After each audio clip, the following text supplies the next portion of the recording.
programa Eclésia está de volta. Nosso tema, já devido à aproximação da data, está sendo sobre o Dia de Todos os Santos e os Finados. Agradecemos a todos que estão enviando os seus e-mails pedindo oração nas 100 missas pelos seus entes queridos. Nós já vamos colocar no altar aqui da nossa capela, na Rede Século XXI, e também a todos que estão enviando as suas questões, tornando sócios. Padre, nós vamos para o intervalo com uma questão. A Sinira e também a Maria Alcina Ramos Gomes, de Arraias, Tocantins, perguntam: como falar para os jovens para não participar de nenhum evento relacionado ao Dia das Bruxas, ao Halloween?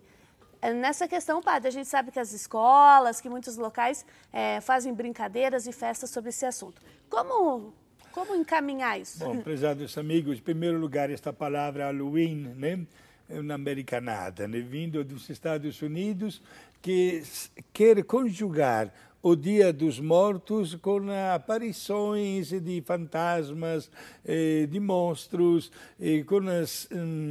criando até um ambiente de medo, de coisas noturnas, etc. Lembrando as almas.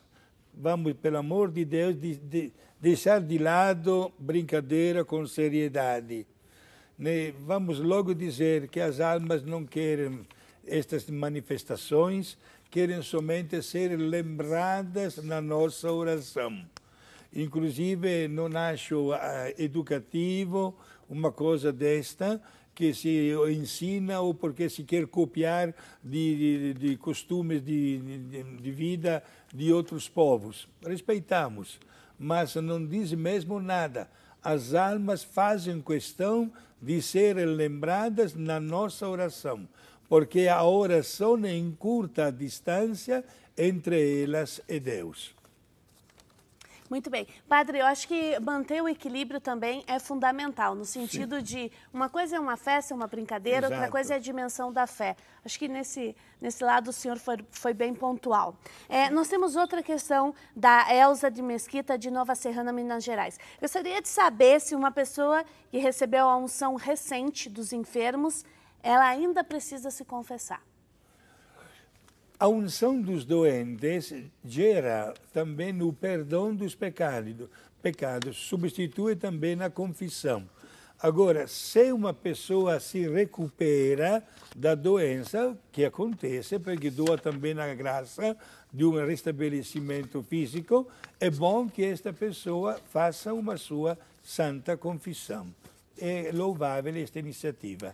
Muito bem. Agradeço a Maria de Lourdes Ventura Rodrigues, ela é de Muriaé, Minas Gerais, por estar participando do programa Eclésia, e ela se tornou uma nova sócia da Rede Século XXI e está concorrendo a esse kit que vocês estão vendo aí na casa de vocês. É um livro sobre escatologia, um livro sobre todos os santos e o CD do Rosa de Sarão. Muito obrigada pela sua participação.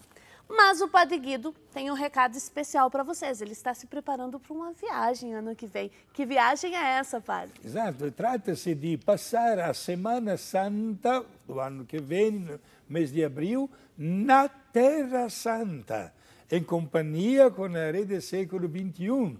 Meus amigos, já vai aparecer logo, logo na sua telinha o telefone da USA Travel, a agência de São Paulo, que está promovendo esta bela iniciativa, e nós iremos juntos como diretor espiritual.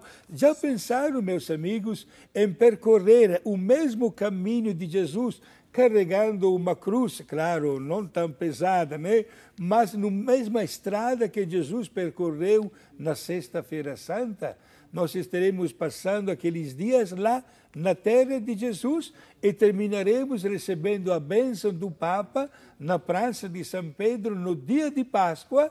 Em seguida visitaremos também o Santuário do Milagre Eucarístico de Lanciano e o Santuário do Santo Padre Pio de Pietrelcina. Ligue agora mesmo para saber toda a facilidade desta viagem para a agência US Travel de São Paulo.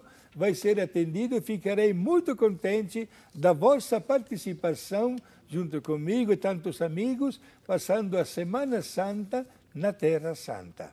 Fica aí, então, a dica do Padre Guido. Não perca, ligue e participe dessa viagem. Padre Guido, a Sinira Gianese da Costa César, primeiro ela dá uma boa noite, pede a sua bênção, diz que está gostando muito desse tema. Mais uma vez, parabéns pelo programa Eclésia. Muito obrigada. Gostaria de saber qual é a origem do Dia de Todos os Santos. Muito bem, essa é uma pergunta que eu também ia fazer para o Padre Guido. Por quê?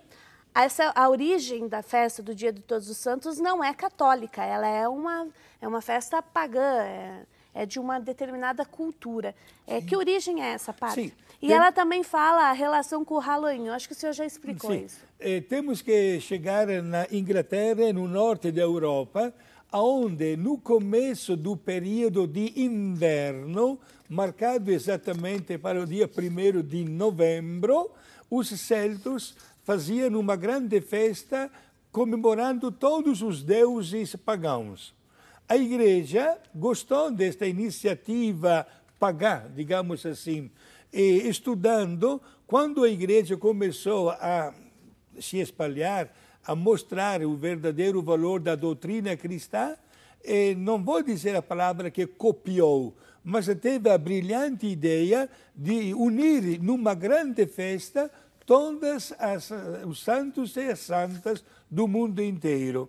E colocou exatamente no dia 1º de novembro esta grande festividade. Agora, sabendo que as almas que estão no purgatório, como já disse antes, recebem já o título de santas, eis que logo após o dia de Todos os Santos, a igreja colocou também o dia da comemoração de todos os fiéis falecidos.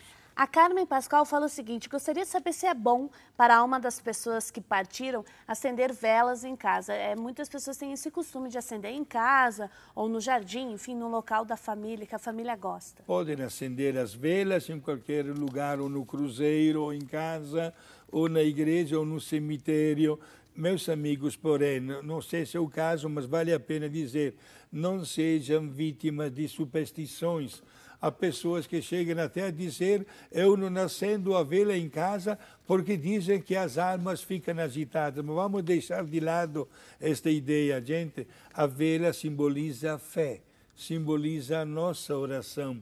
Podemos acendê-la também no cemitério.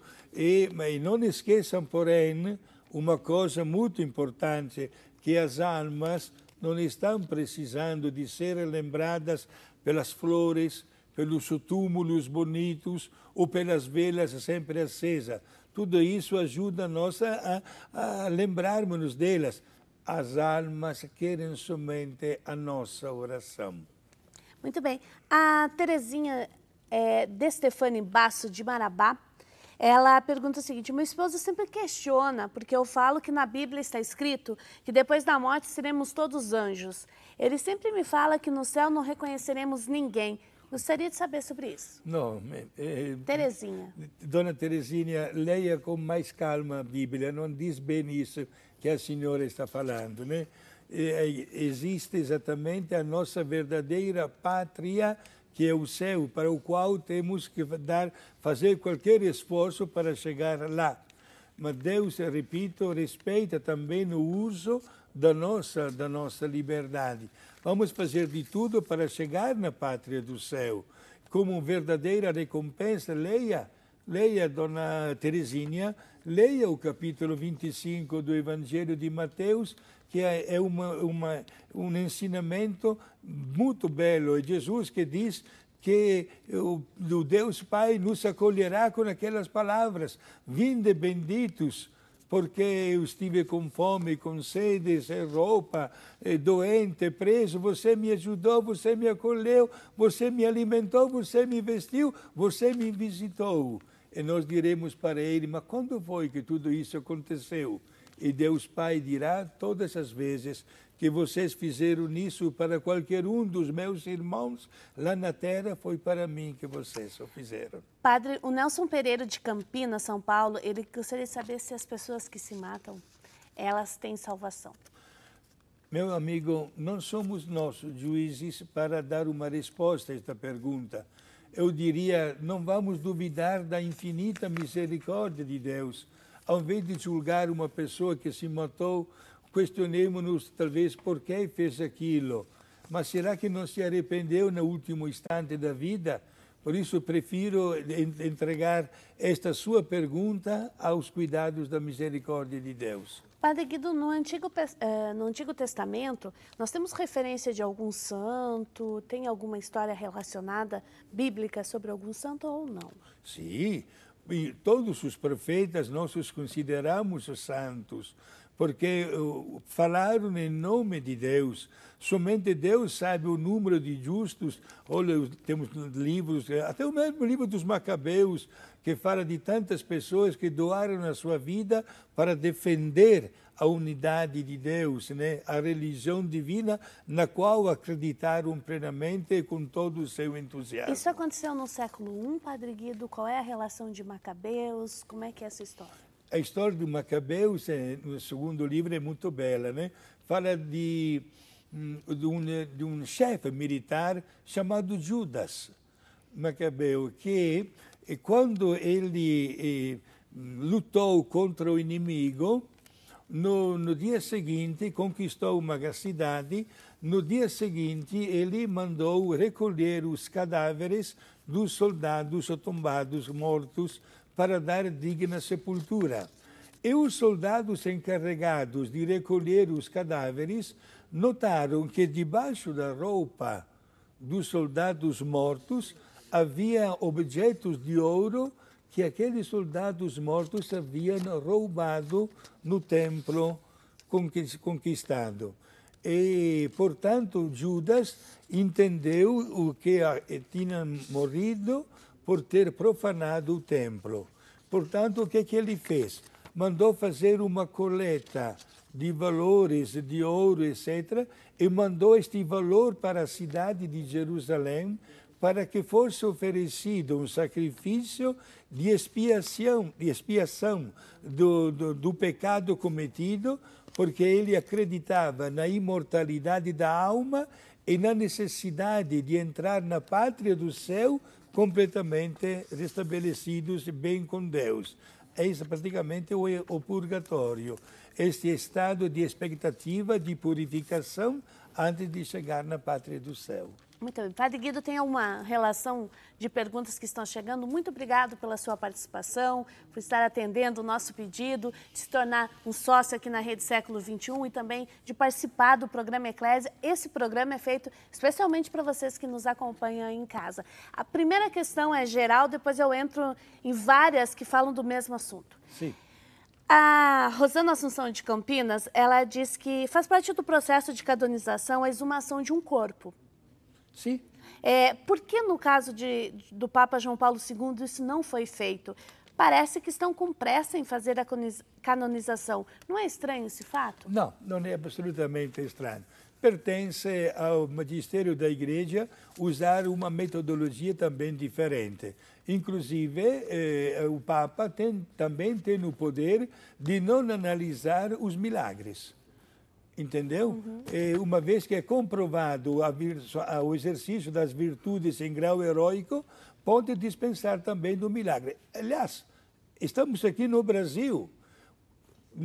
Papa Bento XVI, no ano 2007, quando veio ao Brasil, dispensou do milagre da menina Albertina Berkenbrock, mártir da pureza, que somente com 12 anos de vida preferiu perder a sua vida para não perder a sua virgindade.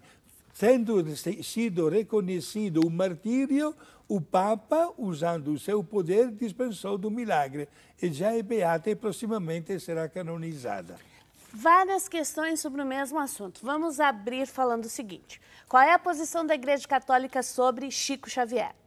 Seguido dessa questão, várias pessoas perguntando se no céu nos encontraremos no mesmo grau de relação de parentesco que aqui na Terra. Se nos divorciamos, se vamos encontrar o marido ou a esposa, pai, mãe, filhos, enfim, se a família se encontra nesse grau de relação no céu. Outra questão, gostaria de saber, essa aqui é da Cláudia Timóteo. Eu juntei várias questões que vocês me enviaram, muito obrigada. Se é possível os mortos mandarem algum tipo de mensagem. Após o falecimento da minha avó, várias pessoas sonharam com ela, inclusive falando que o lugar onde ela estava não era tão bom, mas para onde ela ia tinha muita luz, enfim. Padre, Sim. dá uma resumida e tenta explicar para as pessoas sobre isso. Gente, como pessoas humanas, nós ficamos afetivamente ligados para uma pessoa que parte para a vida eterna. É normal sonhar com os mortos. É normal pensar, quem sabe como é que eles estão. Há pessoas que dizem, mas por que não vem ninguém de lá para dar notícia? Não é necessário. Não é absolutamente necessário que isso aconteça. Os mortos fazem questão de serem lembrados na nossa oração. Nesta aqui, sim.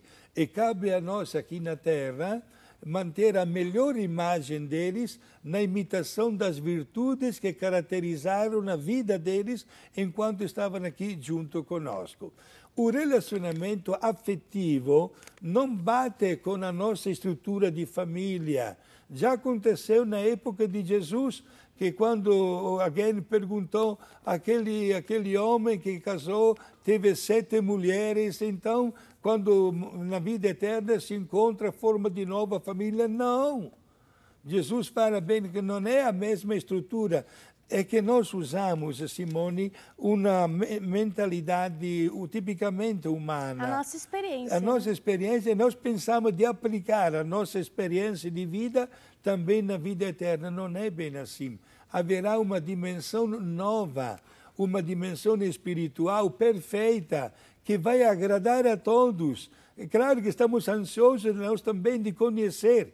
Não vamos pensar que como estamos aqui, vai acontecer também lá. Não, absolutamente. Muito bem, padre. E a questão de Chico Xavier? Porque aí a gente entra num fato que o senhor pode diferenciar para nós. A ressurreição dos católicos, cristãos católicos, e a reencarnação relacionada aos espíritos. Exato.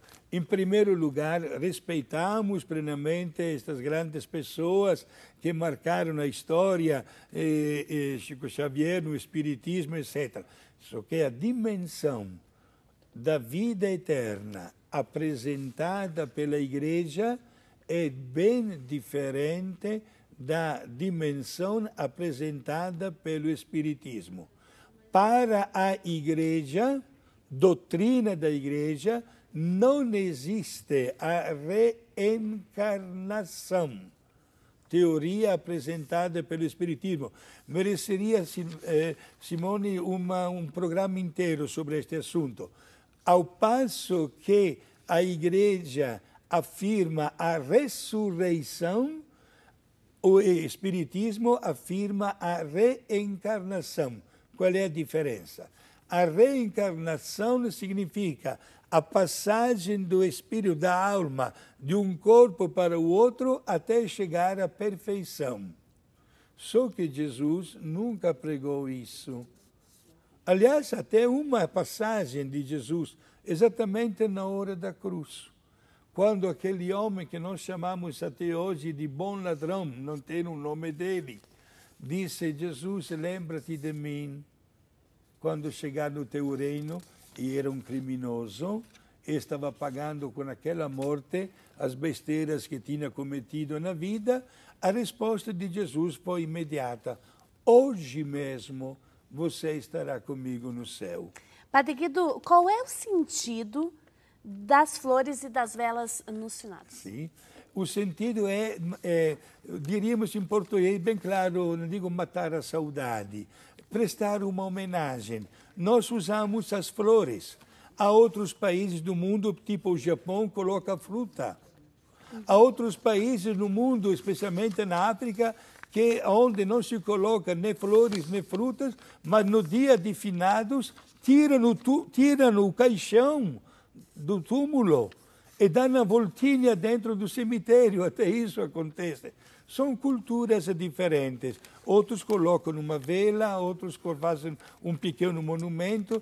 É uma expressão do afeto da pessoa para com os entes que nos precederam na vida eterna. Nós agradecemos ao Marcelo Melara, que se tornou um novo sócio aqui da Rede Século XXI. Obrigada pela sua ajuda na nossa obra de evangelização. As pessoas perguntam o seguinte, padre, nos e-mails que estão chegando: se você vai ao cemitério rezar um Pai Nosso, isso isso ajuda na dor da perda? Isso pode contribuir no processo da pessoa se recuperar? Né? Sim, é importante manifestar a nossa fé naquela hora. Meus amigos, sejamos claros, nós somos pessoas apegadas à vida terrena e não aceitamos facilmente a despedida, mesmo que uma pessoa tenha uma idade avançada, porque somos pessoas apegadas à vida. Mas sabemos que a morte não poupa ninguém, nem o Padre Guido que está falando. Pode ser a idade, pode ser uma doença, pode ser um acidente, vai chegar para todos a hora de entregar a nossa vida nas mãos de Deus. É daí que a fé nos ajuda com a oração. Muito bem. Como o programa Eclésia é um programa imparcial, nós lidamos com diversas religiões, as pessoas que participam não são só católicas. Chegou uma pergunta de alguém que não é católico, é da Lídia Rebeca. Sim. E ela cita o seguinte: não farás para ti escultura nem imagem alguma daquilo que existe no alto, no céu ou aqui embaixo, na terra, ou aquilo que existe debaixo da terra e nas águas. Não te prostrarás diante delas, nem as servirás, pois eu, o Senhor, teu Deus, sou um Deus zeloso que castiga a iniquidade dos pais nos filhos até a 3ª e 4ª geração dos que me odeiam. Sim. Mas uso de misericórdia até a 1000ª geração com aqueles que amam e observam os meus mandamentos. Êxodo capítulo 20, versículo 4 a 6. Porque na Igreja Católica vocês não levam isso em conta? Primeiro questionamento. Já que a reverência que vocês fazem às estátuas de barro ou porcelana é sim um tipo de idolatria.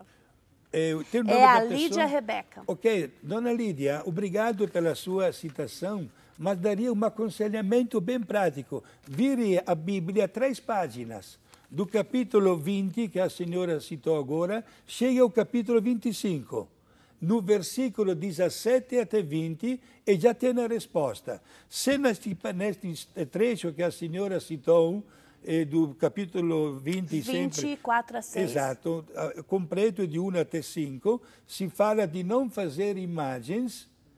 No mesmo capítulo, do capítulo 25, de versículo 17 a 20, Deus diz: faça 2 querubins, isto é, anjos de ouro. Aí vem a pergunta: Deus quer ou não quer as imagens? Deus quer a imagem não para ser adorada, como a senhora cita, idolatria, mas para ser venerada. Quem que de nós não gosta de uma imagem? Quem de nós não carrega a fotografia da mamãe, do namorado, da esposa, dos filhos? Não é um culto de adoração, mas de respeito, de veneração, para que possamos imitar o bom exemplo e ter sempre conosco aquelas pessoas que nos querem bem. Muito bem. E agora nós vamos para o sorteio. Você liga e participa aqui do programa Eclésia, sempre que você puder e quiser. E nós, no final, fazemos o sorteio dos nossos kits. Padre Guido, já chegou ao fim o nosso programa. E nós vamos começar sorteando o novo sócio do dia de hoje. Vamos ver, Padre, quem ganhou? Vamos lá. Maria de Lourdes Ventura Rodrigues, de Muriaé, Minas Gerais, ganhou o nosso kit de hoje de nova sócia da Rede Século XXI. Por favor, sorteia a todos que participaram. Vamos lá. Opa, olha lá. O Padre Guido sorteou a Andréa Reier. Eu não tenho o seu endereço, o seu telefone. Você concorreu ao kit de participação no programa Eclésia de hoje. Passe, por favor, no seu e-mail, o seu endereço para esse prêmio chegar até a sua casa. Muito obrigada pela participação de todos. A sua bênção e nós já vamos encerrando. Certo, que dar a bênção para todos. Hoje desejando feliz aniversário para a Maria Cristina, do Roberto Lorenz, lá de Teófilo Otoni, parabéns, muitos anos de vida. Um abraço para o Wagner, lá no Ceará, e para a família do meu amigo Sadi, Dona Sandra, da Patrícia, do Cailone e da pequena Clara Maria, que estão ligados no nosso programa e que não perdem uma oportunidade para aprender cada vez mais a doutrina de Deus. Para todos vocês, prezados amigos, telespectadores, meu abraço e a bênção de Deus Pai, Filho e Espírito Santo. Amém. Obrigado. Obrigada, Padre Guido. Obrigada a todos vocês. E não esqueça, a nossa equipe, eu, Padre Guido, você. Nós somos a Igreja. Até o próximo Eclésia. Muito bem, Padre.